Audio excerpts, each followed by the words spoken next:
I hope you guys enjoyed that fabulous national championship Monday night. What a game.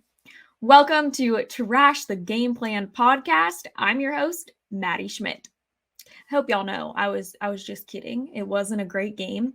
65-7, the Georgia Bulldogs beat TCU. That is absurd.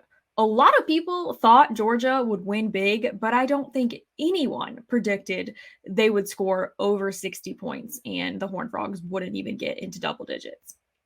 I sure didn't. I could not even bear myself to watch the full game. Don't hate me. I'm sure a lot of people didn't watch the full game unless you're a Georgia Bulldog fan. I don't know how that would be enjoyable. By the way, congratulations to Kirby Smart and the Dogs. That pains me to say as a Florida Gator, but they deserve it. Back-to-back national titles in college football. That is very difficult to accomplish. So shout out to them. We'll see if they can do it a third year in a row. Yay, football. College football is officially over. Very sad. We have to wait until we do have spring games in April. March, we usually get some spring games, although they're not very entertaining. We have to wait until next September for another college football season. Craziness. We do have some NFL playoffs starting this weekend, wild card round. I am excited for that. Here's what you can expect on today's episode of the podcast. We're going to be joined in just a moment by Clint Ratkovich. He is with the Atlanta Falcons now, just got signed after Christmas. Great story. He is a former Northern Illinois fullback. He was projected to be one of the top fullbacks in the 2022 NFL draft, but unfortunately, he suffered an ACL injury during pro day a couple weeks before the draft. Absolute worst case scenario for a draft prospect. But here he is today, making his dreams come true, playing in the NFL with the Atlanta Falcons. Great story. Can't wait for you guys to hear from him. Don't know what that was. That just came out of my mouth. Super inspirational and motivational story. So really appreciate him hopping on. I actually talked with him about a year ago, probably, when I was working with the Chargers podcast, had him on just to talk some NFL draft before his injury occurred. After we have Clint on, I am going to share a personal story. It actually is a story. I wrote it. It's on my blog, mygamedaygal.com. You might have already read it if you follow me there or on social media, but I did want to take some time today to just read that story on the air for you guys on the podcast because it's something I'm proud of. And this podcast, I said when we started it, Trash the Game Plan, it's all about keeping it real and keeping it honest. So what I wrote and what I put out there for the world on the internet, on my sports blog, is completely honest, completely vulnerable in about what I'm going through and what the last year was like. So yeah, stay tuned. Here we go. Conversation with Clint. Cut. Welcome to Trash the Game Plan, Clint. Thanks for being here today. How are you? I am great. How you doing? Doing well. Thanks for asking. First off, congratulations on signing with the Falcons. I was super excited for you when I saw the news a couple weeks back. Yeah, thank you. No, it's just been a crazy ride and, excited to get an opportunity. So, I'm just blessed. I can only imagine. I wanted to get you on the podcast for a couple reasons. You're a perfect example of not necessarily having to trash your game plan for life, but having to alter it a little bit. A year ago, you were preparing for the NFL draft. Many considered you to be one of the 2022 NFL draft's top fullbacks. Then life happened. If you don't mind, walk me through the day that changed everything for you, April 8th at the Green Bay Packers Pro Day. Yeah, so showed up the day before, everything went great. It was just a nice little meet and greet with the coaches and stuff. Get on the field the next day. Go through physicals and everything. Everything looked good. Get on the field, and I felt like I was doing a really good job. Kind of showing my skill set.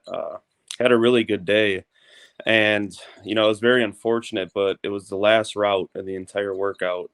Caught a corner ball, just kind of came down on it wrong when I went to finish up field, and heard my knee pop. So never really felt that before. I guess I was lucky enough to never experience that type of injury before. So stood back up right away because, there was no pain with it. It was just a weird feeling. And, right then and there, I knew something was wrong. So I went and got the MRI and got the bad news. But I mean, everything does happen for a reason. And uh, yeah, no, it was just a crazy day, crazy experience. And I wish it would have never happened, but also it's a learning experience for sure. It is definitely. What was your initial reaction? Uh, just shocked because the way I can explain it, it might gross some people out, but it just sounded like the biggest back crack you ever had in your knee. Which for me, lucky enough, it was just the ACL. It wasn't really everything else that usually goes with it when you have that kind of injury. So there was no pain involved. So I kind of stood right back up after it happened, thinking, I don't know, maybe just knee popped a little bit, but yeah, just shocked. Trainers ran over. They were all great. Told me, yeah, you probably shouldn't be running around right now. And uh, just took it slow and got the news and then kind of just handled it from there. Oh, that's awful. I imagine you were already in talks with multiple NFL teams. What was the response after news became public about your injury?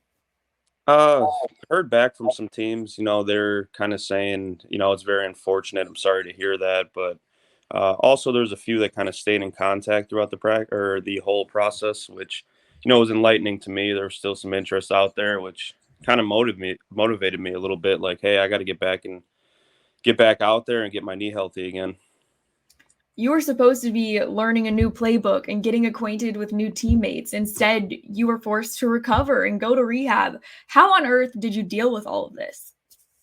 Uh, it was tough. Like you said, it's kind of going off your name of your podcast. Everyone has a game plan and get until you get punched in the face. I believe Mike Tyson said that. So I definitely got punched in the face that day, April 8th. So just kind of had to step back, realize the situation. And, I'm fortunate enough to have a great family backing me. My brother helped me along the way, kind of pushed me in that weight room, going to all my therapy, uh, doing all the exercises I can, just get back as quick as possible. Not everyone would be able to recover mentally from what you went through and deal with it so graciously. So I applaud you for that. Was it always your dream to play at the next level and get drafted in the NFL? Yeah. I think I started playing in third grade. Back then, you're just kind of, just playing just to have fun out there. But then it starts to get a little more serious once you get older. And, just realizing that you have that opportunity always sits in the back of your mind, but you don't want to let it get to the, forefront of what you're doing. So, yeah, it's always been a dream of mine, but really came to fruition the last few years, high school. And then when I started playing in college.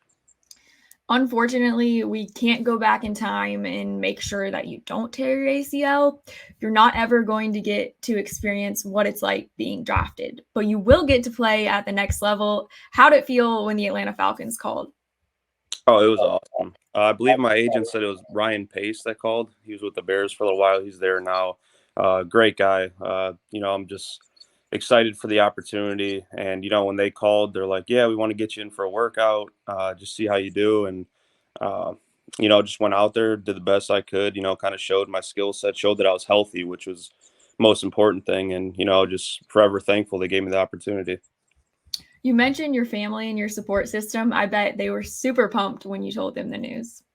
Oh yeah, I mean, I was going nuts calling them over the phone, but I think they might have been a little more crazy than I was, which it's just awesome. Like I was saying, they were all bought in. They all believed in me, which kind of helped me get to where I am. That's awesome. I love it. Was there ever a moment of doubt when you were in the recovery process about making your dream come true? I'm not gonna lie, the first few weeks were tough. An injury like that, you can't really do much, at all. Those first few weeks, you're just kind of in a brace and everything, and I'm just kind of thinking to myself, uh, all those stories of people who kind of have that injury and never get to come back, and I'm sitting there with crutches, walking around like, how am I ever going to play football again? But uh, just kind of having that mindset, having that support system behind you, day by day, you start to see, get a little better here, a little better there. You're allowed to do more things in rehab, and just seeing that progress day to day is what kind of drives me and kind of made me get back to where I am. You're proof you can make it happen if you have the right mindset. So, what goals have you set for yourself in Atlanta? Uh, I haven't really thought about that yet. I was only there for 2 weeks. Just kind of getting in, learning that was the big thing for me right away was learning the playbook. I got a good grasp of it now. NFL playbooks are pretty lengthy. A lot to learn, a lot of different checks and everything. So, just diving into that playbook, learn as much as I can, and then from there, just playing fast. Is every opportunity I get on the field, you got to make the best of it. Did you grow up with a favorite NFL team? I did not. I was close to Chicago, but I liked Chicago. I just never really had a favorite team because it always seemed like players were bouncing around. You fall in love with a few guys here on a team, and then they're somewhere else. So, never really had a favorite team, but never disliked any teams either. That's probably a good thing. Yeah, definitely in this position. Yeah. So, Clint, tell me if you could go back in time, what would you tell yourself a year ago? Uh, just keep that hard hat and lunch pail. I always came to work every day. Everything I did was to the fullest extent. I wouldn't change anything. Everything, like I said, happens for a reason. That day in Green Bay, it was definitely a setback, but I mean, for what I wouldn't go back and change anything that I did, any preparation. Uh, like it happened, just had to handle it. So, a year ago from today, I believe I was pro day training, going into East West game a few weeks from now. So, just keep striking away at that training, getting as big and fast as I can. So, Have you had to deal with injury in your prior experience in football? no. So, knock on wood, I was lucky enough to, never missed really a practice or a game before that happened. So, it was definitely a shock to me when I had that type of a serious injury this late in the process, and was fortunate enough, my whole life never to really get injured like that. So, yeah, no, that was the only one. Lucky for you. I don't think that's something you can prepare for mentally or even physically. Yeah. Yeah. Tell me, Oops, sorry. Go ahead. go ahead. No, go ahead. No, yeah, like you were saying, it's just the first few days was kind of realizing like what happened. Like I still just couldn't believe it. Like you're trying to go to the gym and do some things that you normally do, and you're just like, wait, like I can't do this. And it was definitely a shock to me, and the realization took a few days to set in. That's for sure.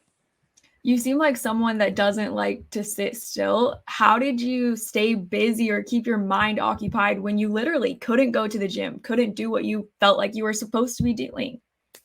So funny enough, it was leading. I think I had the surgery 2 weeks after uh, I went to, or it happened in Green Bay. So those whole 2 weeks, I was still going to the gym, doing upper body stuff, and then one-legged stuff with my, non-surgical leg. And then as soon as the surgery happened, I'm not gonna lie, it was pretty painful. But I believe a day or two after, I was crutching to the gym with my brother, had the full brace on.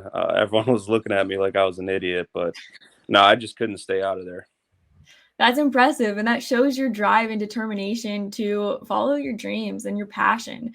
In college, did you think you would ever have to face an obstacle like this? Uh, not really. Uh, I mean, it is part of football. You see it happen all the time.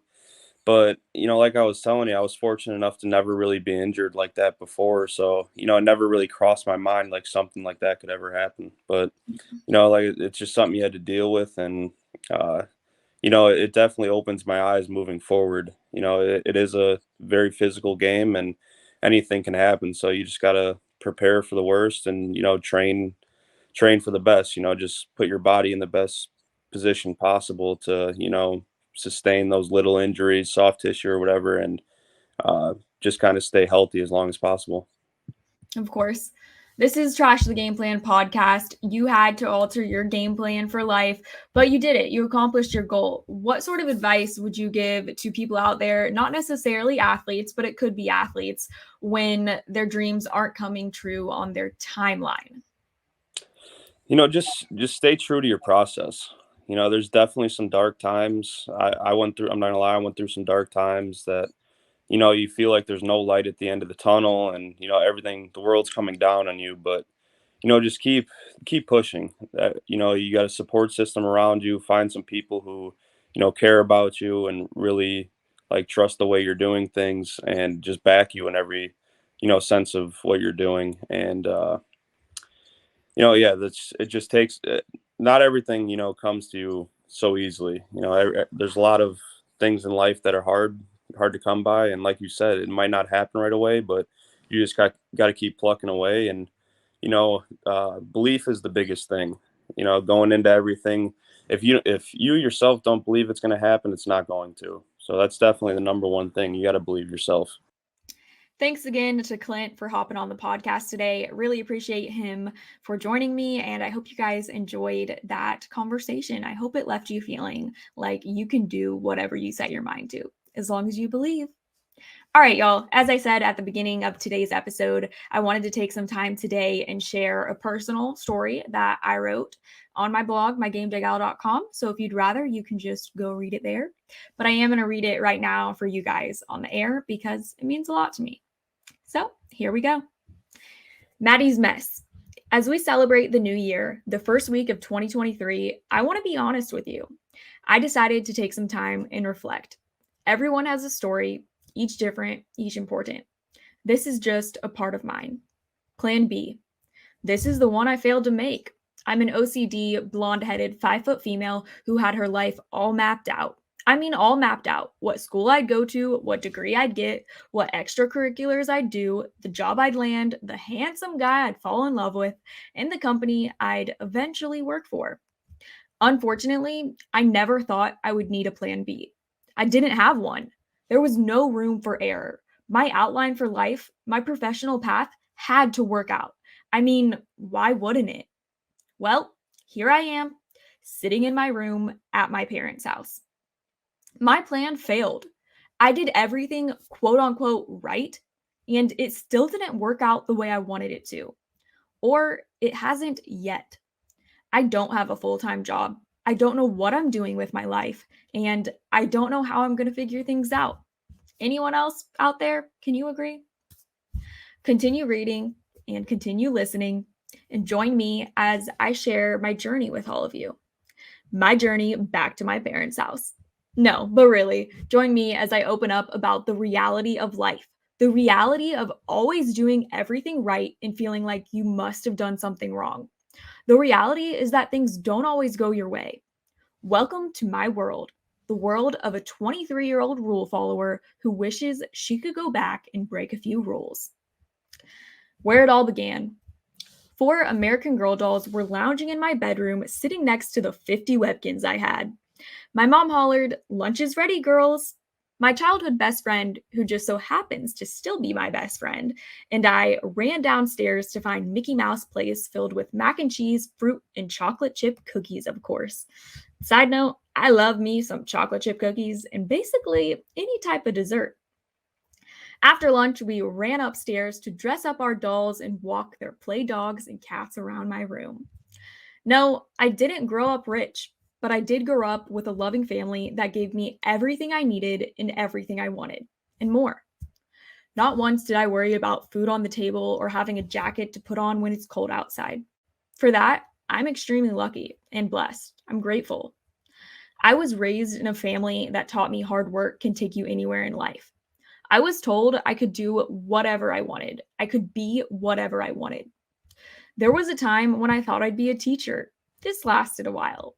I took over a room in the house and it became my classroom. There was a giant dry erase board on the wall, a desk, duh, and a table and chairs for my dad and grandpa, who became my students. There was a time I thought I'd be a Hollywood actress. There was a time I thought I'd be a best-selling author. I guess this is my attempt at that. A dream. And then there was the time I thought I'd be the next Erin Andrews. I would be a sports reporter at ESPN. This is the dream that stuck. This is the dream that turned into my plan for life. The dream that began to consume me. I had always loved being in front of the camera. Whenever my grandpa was in town, we call him G-Pa, I'd always ask him to record me. Whether it be dancing, rambling on about something, or singing, I was comfortable in front of that camcorder. Are camcorders even a thing anymore? I'm aging myself. I knew I wanted to become a sports reporter since roughly elementary school. So I started working toward that goal immediately. GPA helped me make mock sports reporting videos to send off to ESPN to let them know I was coming. I was fortunate enough to receive a phone call from College Game Day's Lee Corso. That phone call made me believe anything was possible. As doubts began to creep in, I tried to remind myself of how I felt after talking to Lee Corso. The feeling that I could do anything, the feeling that anything was possible. This industry is tough. So is finding your place in life. In high school, I started my GameDayGal.com. It became a sports blog, and now it's a portfolio on steroids. I still keep up with it regularly. Also, in high school, I encouraged my school to start a morning news show where I became the sports girl, the sports anchor. Boy, was I proud of this. I worked my booty off in high school. I was the teacher's pet, the rule follower, the one in bed by 9 p.m. I studied and studied and studied. I was a straight A student, not because my parents wanted me to be, they didn't even expect it, but because I thought I needed to be. I thought if I was perfect, if I made the grades, if I did everything right, then I would get accepted into my dream school, the University of Florida. I did. I got in. It worked. My hard work paid off. I thought if I did everything right at UF, then I'd graduate with a full time job. Then I'd have my dream job in no time. Well, I did things right. I graduated with a 3.97. All right, you got me. I got a B, my first ever B. It was just one. I'll let you guess what course it was in. Things didn't work out this time. I graduated in August of 2021 without a full time job. I did everything right, and now I'm feeling like I did something wrong. My plan didn't work. It's been over a year since I graduated college. I've done an internship, an unpaid one. I'm juggling freelance gigs and constantly networking and applying for jobs. I don't have a plan B. 2022 wasn't easy. It taught me strength and it taught me growth. I'm a different person than I was a year ago. 2022 forced me to trash my game plan for life. I started Trash the Game Plan podcast for this reason. I believe in me. I know what I'm capable of. I love storytelling, people, and sports. I'm still chasing a dream, but I'm working towards something bigger, joy and peace. I know I will land where I'm meant to be. Until then, I'm going to be me. I'm going to continue grinding and working hard, but not toward that plan I always had. I'm going to let life take me where it wants to. Happy New Year. I am going to do my best to let life take me where it wants to, guys, but we know how difficult that can be for me and a lot of people out there. But thanks for listening to that, guys. It truly is the truth. Last year wasn't easy for me, and I'm determined to just let life take me where it wants to because we can't force things and we shouldn't try. Thanks for tuning in to today's episode, and I'll see you guys next week.